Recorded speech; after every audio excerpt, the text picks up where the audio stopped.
Bienvenidos una vez más a su programa Perspectivas. Les saluda Gaby Peruso. En esta ocasión le doy la bienvenida a Feliciano Reina, quien es presidente de la organización no gubernamental Acción Solidaria y adicionalmente es un defensor de los derechos humanos. Se ha dedicado de lleno a todo el tema de la crisis humanitaria en el país. Muchísimas gracias por estar aquí.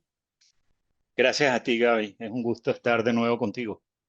Feliciano, en principio quiero que me hables un poco de cómo se ha comportado este 2024, porque con el tema de las elecciones, varios elementos políticos, no se ha logrado que lleguen todos los recursos del Plan de Respuesta Humanitaria de Naciones Unidas y otros planes que debían llegar a la población venezolana. ¿Cuál es la situación actual?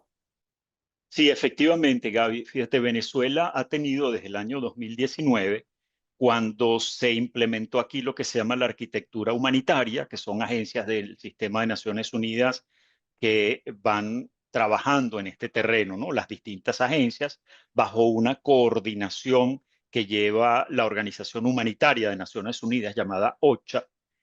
Tiene otros actores participando también, por ejemplo, la Unión Europea con su propia agencia llamada ECO. Hay aportes que hacen algunos países, e institutos de cooperación internacionales.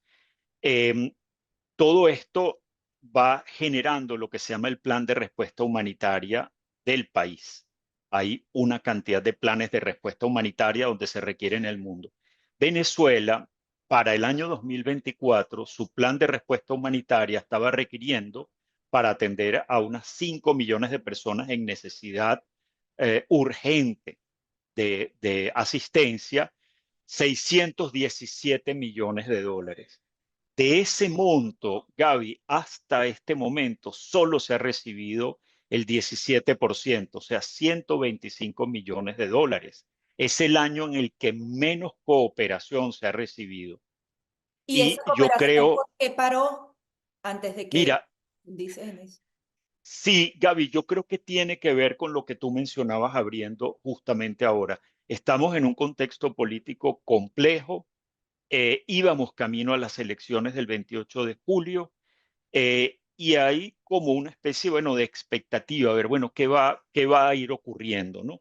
Lo complejo y lo frustrante a veces para uno es que son miradas de precaución frente a lo político, pero entonces lo humanitario va llevándose el impacto y eso es para mí extremadamente preocupante porque hay mucha parte de la población en necesidad de asistencia.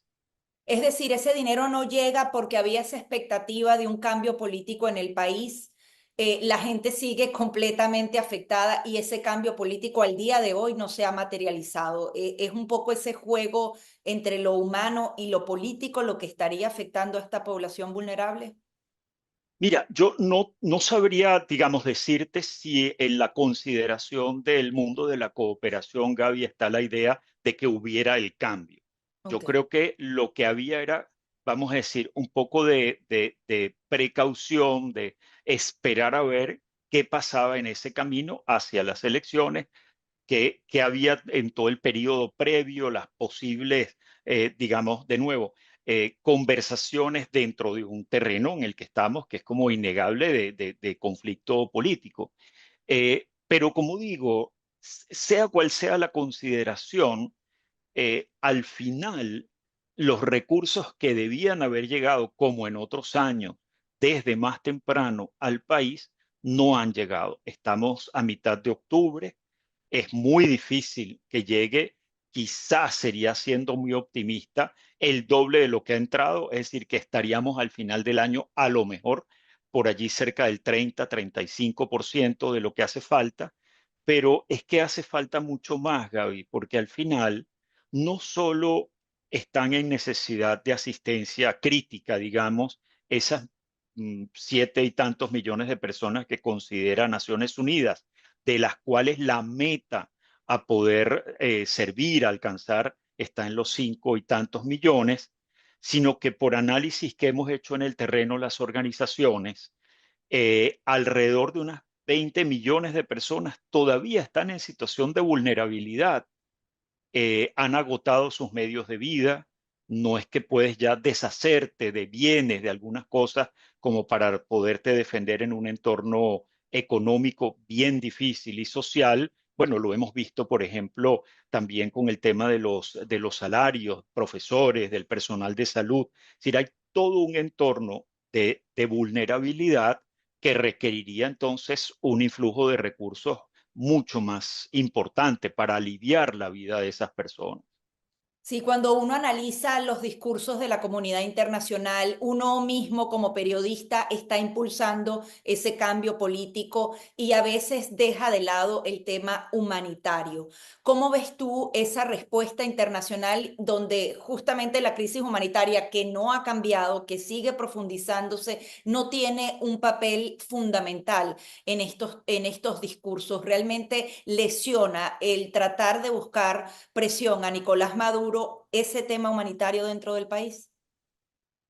Mira, yo creo, vamos a decir, la comunidad internacional, ese espacio político que involucra, por supuesto, el norte, Europa, América Latina, me parece importantísimo que, por ejemplo, los presidentes Lula y Petro se hayan estado involucrando, como lo han hecho, para facilitar o para promover, para impulsar el diálogo político dentro del país. Al final esto, vamos a decir, es una situación que requiere de la labor interna, ¿no? De lo que se haga en el país. Pero es necesarísimo, frente a cualquier medida posible que pueda tomar la comunidad internacional, que tenga como telón de fondo siempre en cuenta cómo está la población venezolana y qué puede hacerle bien o, por el contrario, qué podría, dependiendo de esas medidas que asoman a veces tomarse, pueda hacerle daño. Yo he estado desde hace tiempo, Gaby,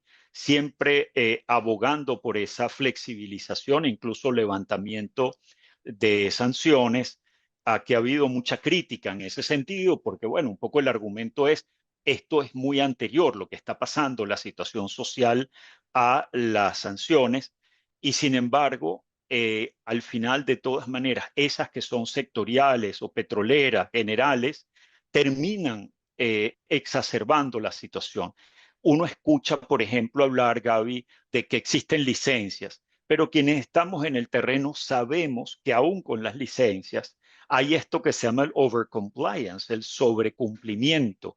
Entonces, quienes podrían en un momento dado facilitar, flexibilizar, apurar el envío de apoyos, terminan aguantándose, esperando, revisando con sus departamentos legales y vamos a ver qué pasa, si es posible enviar o no y si más bien no puede la empresa X estar expuesta a problemas por haber trabajado con Venezuela. Te pongo un caso muy concreto y perdona que me tome el tiempo, Gaby, pero la orden ejecutiva de agosto del 19, por ejemplo, equipara gobierno con Estado. Entonces te dice, si hay alguien que tenga la orden ejecutiva que firmó Donald Trump en el 19, si hay quien gestiona, quien trabaja, por ejemplo, con el sistema de salud pública, en la orden ejecutiva, de nuevo, se equipara gobierno con Estado, entonces es como si tú estuvieras trabajando con el gobierno venezolano, al final estás trabajando con el sistema de salud.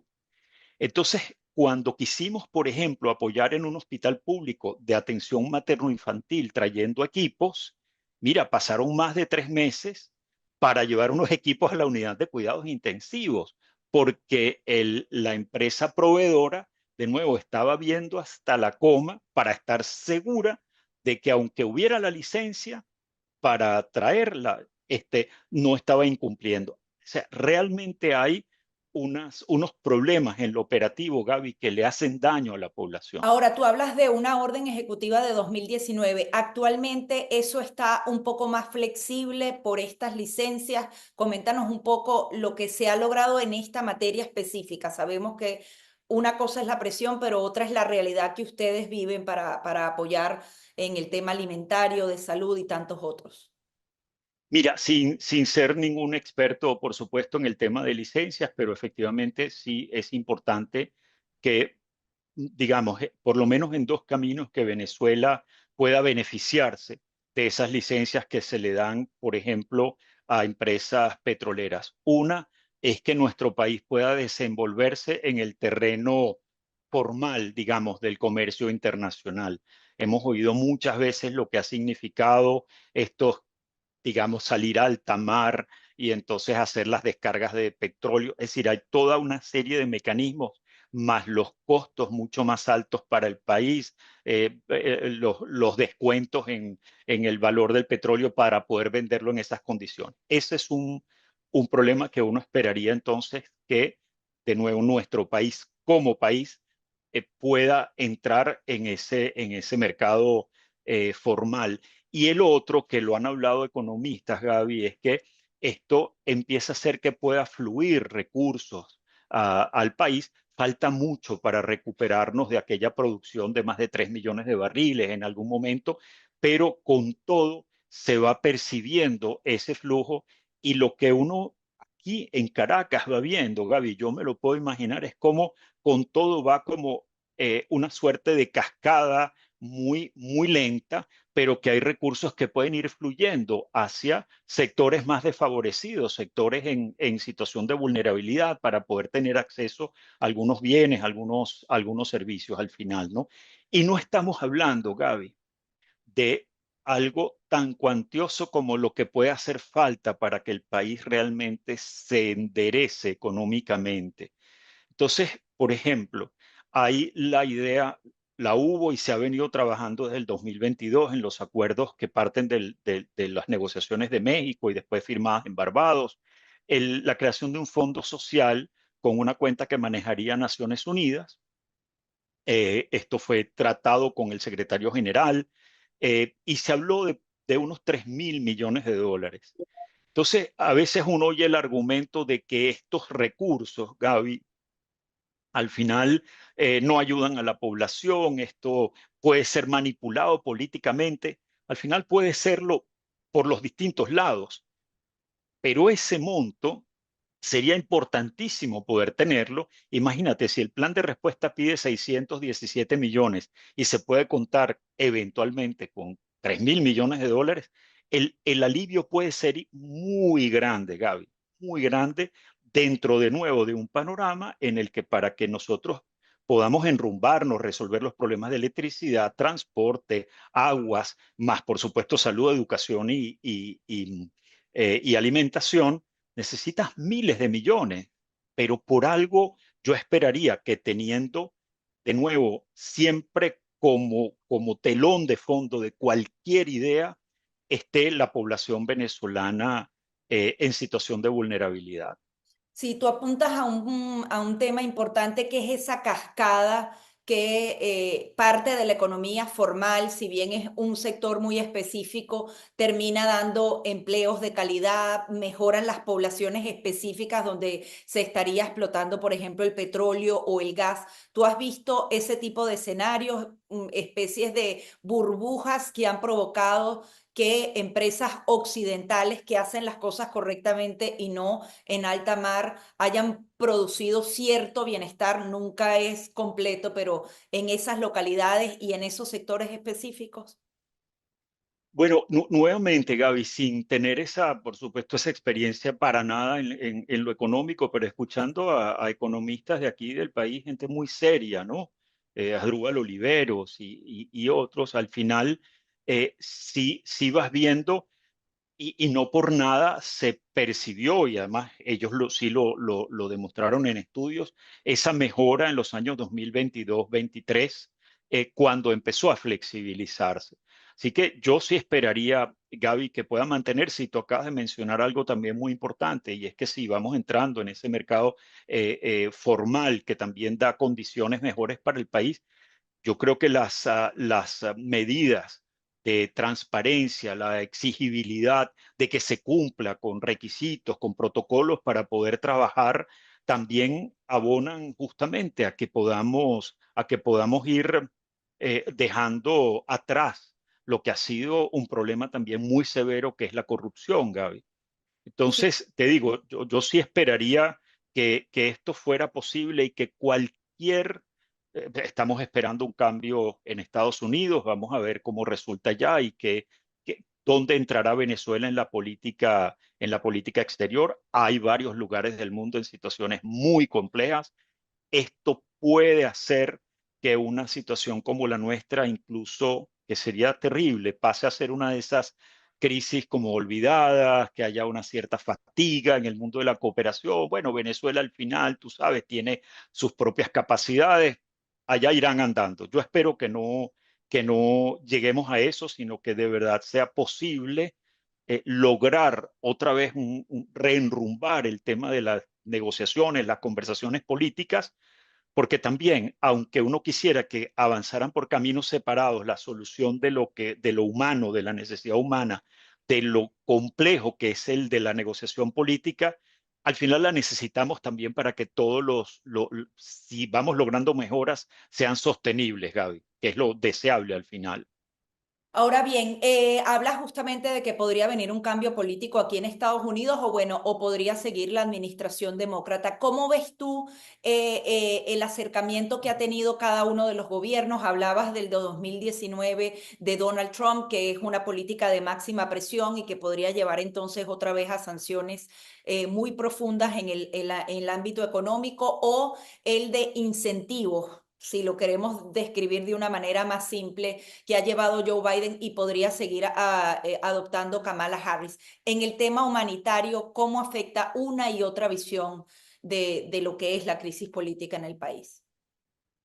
Yo esperaría, Gaby, la verdad es que, por ejemplo, y esto ya lo hemos visto, hay una plataforma de seguimiento de la inversión en el terreno humanitario en el país, una plataforma pública creada por Naciones Unidas, es FTS, por Financial Tracking Service. Y tú ves allí que la Agencia de Cooperación de Estados Unidos, la Agencia de Cooperación de la Unión Europea, los países van poniendo recursos no solo en la situación nuestra, sino en otras también. Yo esperaría que ese apoyo se mantenga, que no decrezca en esta área, pero al mismo tiempo también con conciencia de que las movidas que se tomen en el terreno, de nuevo, del conflicto político, al final van a tener impacto sobre este espacio. Ojalá, Gaby, nosotros podamos traer, digamos, con el apoyo que uno esperaría, positivo, constructivo de la comunidad internacional. Y te digo, a mí me pareció muy importante otra vez que en América Latina haya un liderazgo mayor. Esta aparición ya desde hace un tiempo del presidente Lula, presidente Petro y sus equipos, porque no nos hace bien que estemos como inmersos en la política interna de otros países, porque entonces las consideraciones al final responden a sus propios intereses. En algunos casos son de un absoluto pragmatismo y si nos hace bien nos conviene porque Venezuela es país petrolero, o no nos conviene esto porque entonces después se genera migración y nos hacen problemas. Al final dependemos de esas medidas y sale de nuestras posibilidades internas de lograr cambios. De nuevo, yo creo que el acompañamiento es importantísimo, Gaby, y es ese acompañamiento constructivo, pero de nuevo en una conexión con lo interno, con la situación de la población dentro del país, con los problemas que vivimos día a día quienes estamos dentro de Venezuela, eh, para que entonces otra vez no dependamos de esos cambios posibles que pueda haber en un momento dado de política fuera del país.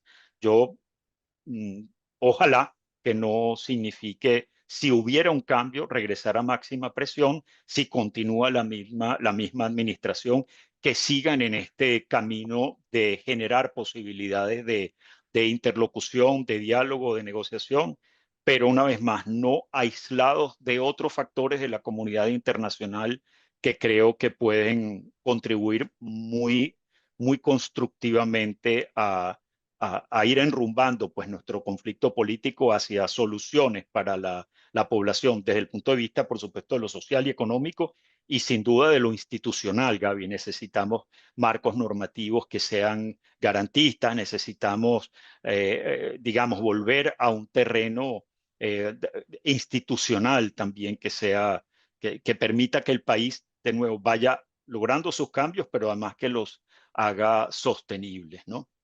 Sí, tú declarabas antes de las elecciones que a la población venezolana no le hacía bien el aislamiento y que ese tema de atrincherarse, tanto el gobierno como en general la oposición venezolana, también lesionaba el tema de la interlocución. ¿Este tema para ti sigue vigente? ¿La población venezolana sigue aislada? ¿Tiene ciertos caminos por esa flexibilización de sanciones o esos incentivos de la actual administración? ¿Cómo ves tú este punto luego de las elecciones? Oye, yo quisiera ver, Gaby, con todo, sin desconocer lo complejo del panorama político, yo sí quisiera seguir viendo las posibilidades de interlocución de los actores dentro del país, por supuesto, ¿no? Eh, de nuevo, como una prioridad y con ese acompañamiento también internacional. Las trincheras, al final, digamos, que impiden que haya algunos puentes posibles, terminan afectando a la población que está quedando al margen o que está quedando detrás. Eh, Me preocupan, Gaby, también, por ejemplo, algunas normas. Ya hemos hablado en algún momento de la ley de fiscalización sobre las organizaciones.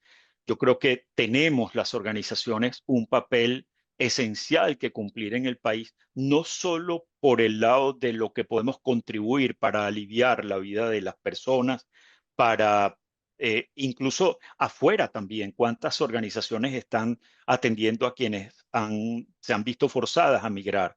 También las que acompañan a víctimas en otras situaciones de violación de derechos humanos. Esas son voces que no deben ser acalladas, sino por el contrario, escuchadas. Yo esperaría también que dentro de ese no atrincheramiento, dentro de las posibilidades de interlocución, se considerara al mundo de la sociedad civil, de las organizaciones, de grupos sindicales en salud, en pensionados, jubilados, personas que están en el ámbito de la educación, como interlocutores válidos, como quienes están no solamente las mismas personas viviendo la situación compleja, sino también recibiendo los mensajes, escuchando las voces de quienes se están viendo afectados. Así que, digamos, esto del no atrincheramiento es necesario, es imprescindible, porque al final llegar a eso y no establecer los caminos para ir transitando una salida del conflicto político, una vez más termina afectando a esa población que tenemos que tenerla siempre, siempre en primer plano cuando vayamos a conversar, ¿no? sobre los complejos problemas que tenemos, de nuevo, que no podemos negarlos de ninguna manera en el terreno político institucional. Ahora, para puntualizar un poco, han habido presiones de senadores, de congresistas y de diferentes sectores para que esa flexibilización de sanciones se retire para tratar de lograr algo para el 10 de enero. En tu experiencia, ¿este tipo de medidas tiene algún impacto en realmente el cambio de conducta en Nicolás Maduro y cuánto impacta a la población de manera directa la salida de las empresas formales y nuevamente esos lazos nuevamente con Irán, con Rusia, porque son muchos elementos que se entremezclan cuando ese espacio queda vacío? Gaby, yo al final te digo, me preocupa muchísimo cuando escucho que desde Estados Unidos, desde el Congreso, esto ocurrió, digamos, antes de que saliera el senador Menéndez, se hablaba de convertir en ley el tema de sanciones en Venezuela, porque eso va haciendo incluso que la posibilidad de o de flexibilizarlas o de desmontarlas se haga muchísimo más difícil. Ya depende del Congreso otra vez y te vas más todavía a la política interna. Yo esperaría que eso no ocurriera. Me preocupa mucho que siga hablándose de incorporar sanciones en leyes. Yo creo que eso haría mucho daño en quienes han analizado los impactos o no de sanciones, hacen diferencias, por supuesto. Y estamos hablando, en el mismo caso de Venezuela, no es un solo paquete único, digamos, que uno pueda decir, eh, referirte a un solo instrumento. Son muchas. Entonces, cuando las han calibrado, en documentos, en simposios sobre el tema de las sanciones, digamos, estas que son de carácter más general o sectorial que afectan a las poblaciones, no han tenido efecto en ni siquiera en un cambio de sistema, de gobierno, por ejemplo, sino en cambio de conducta. Al final, más bien, otra vez van promoviendo la trinchera de la que hablábamos, ¿no? Así que yo esperaría que pudiéramos seguir viendo esta apertura que incluso llevó otra vez a algunas firmas de convenios. Sé que no todo se cumplió, eh, y que debió haberse seguido avanzando sobre esto camino al proceso electoral y después del proceso electoral. Yo entiendo que en este momento no continúan. Esperaría que las conversaciones sí siguieran pasado, digamos, todo este periodo, Gaby, pero de nuevo, mi preocupación con respecto a Estados Unidos, y eso lo he manifestado en distintas ocasiones. En algún momento dado estuve en una audiencia con Hemisferio de Relaciones Occidentales. Yo me preocuparía de nuevo muchísimo que no se tomara en cuenta el impacto de unas medidas, mm, de nuevo, de más presión sobre la vida de las personas. Insisto en dos cosas. Uno, sí, la situación ya era socialmente muy difícil económicamente para la población antes de las sanciones, pero después el sostenimiento de las sanciones sin provocar ningún cambio exacerba esos daños. Y por otro lado, una vez más, es que nos lleva a la política interna de otro país y, digamos, no no permite quizás que haya esa facilitación, ese acompañamiento de otros actores para que la solución pueda nacer dentro de Venezuela. Sí, Feliciano, ¿cómo vislumbras el 2025? ¿Crees que, por ejemplo, el plan de respuesta humanitaria pueda cumplirse en un 100%? ¿El otro fondo que hablas también lo ves posible? Depende justamente otra vez del tema del diálogo, o sea, ¿cuáles vías y cómo la comunidad internacional puede ayudar a los que están inmersos en el tema de la crisis humanitaria para que más recursos lleguen para el año que viene, luego del 10 de enero, independientemente de lo que pase en materia política? Sí, yo esperaría que sea posible después de ver cómo termina el 24, Gaby, Ujú. otra vez que es probable que sea el año de menos financiamiento para el plan de respuesta humanitaria del país, y cuando sigamos viendo entonces que la situación va a seguir afectando a un número muy importante de la población venezolana, que puede seguir generando el deseo de buscar una mejora de vida fuera del país, es decir, que pueda seguir poniendo presión sobre el tema migratorio. Esperaría que entonces sea posible, de nuevo, en los diálogos que deben ocurrir, saber que lo que va hacia el alivio a la población es primordial, es prioritario, es imprescindible, es digamos, atenderlo es lo éticamente, digamos, razonable, lo que debería ocurrir. Y por otro lado, saber también, Gaby, que bueno, que el tránsito para ir resolviendo el conflicto político va a ser probablemente de un plazo más largo, pero hay que transitarlo y hay que buscar facilitar esos espacios de encuentro entre los distintos actores del país. Yo lo veo con preocupación, Gaby, tengo que decirlo, eh, porque además, de nuevo, en ese día a día a nuestro, seguimos recibiendo, pues aquí, incluso en nuestra sede, todos los días a personas que vienen por sus medicinas. La plata les alcanza para los alimentos. Hay mucha persona mayor, muchas mujeres, Gaby, es la mayoría, 65%, la mayoría mayores de 55 años de edad, eh, pasándola muy difícil. Entonces, digamos que podamos ir viendo ese alivio, creo que es esencial. Y una vez más también que sea posible ver, porque todo esto son al final luces de esperanza, posible ver los esfuerzos para ir resolviendo el drama político de fondo, ¿no? Sí, y se me escapaba una última pregunta, el tema migratorio. ¿Qué crees tú que pueda provocar esa salida? Más que lo político, ¿es siempre lo económico lo que prevalece para que el venezolano decida dejar su tierra? Mira, hay dos elementos, Gaby. Uno es efectivamente la dificultad de la vida cotidiana, pues, ¿no? Lo complejo que se ha convertido, la posibilidad de tener cierto alivio, vivir con dignidad. Y la otra es que efectivamente también hay espacios donde se vive violencia, donde hay todavía, digamos, esta sensación de que hay grupos que van haciéndose como dueños del terreno y te hacen también muy difícil la vida. Es decir, que estás forzado o forzada o a desplazarte dentro del país o a salir de Venezuela. En el caso de lo que es más económico, parte de lo que quizás por lo que no estamos viendo digamos, las olas tan importantes del pasado, yo creo que es que hay cierta comunicación también con quienes se han ido y se sabe que irse tampoco es nada fácil, Gaby. Irse sin recursos es durísimo. Me decía un querido amigo que estaba atendiendo personas en un refugio en Washington, que hablando con adolescentes, estos adolescentes les dijeron, no, el problema del Darién no es tan grande, eso lo atravesamos en una semana, el problema es México.